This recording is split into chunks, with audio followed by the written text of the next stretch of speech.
మాట పలుకు తెలియనిది మాటున ఉండే మూగమది కమ్మని తలపుల కావ్యమయే కవితలు రాసే మౌనమది రాగల రోజుల ఊహలకి స్వాగతమిచ్చే రాగమది శృతిలయలరగని ఊపిరికి స్వరములు కూర్చే గానమది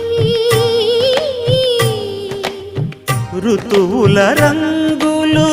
మార్చేది కల్పన కలిగిన మది భావం బ్రతుకును పాటగా మలిచేది మనసున కదిలిన మృదునాదం కలవనిది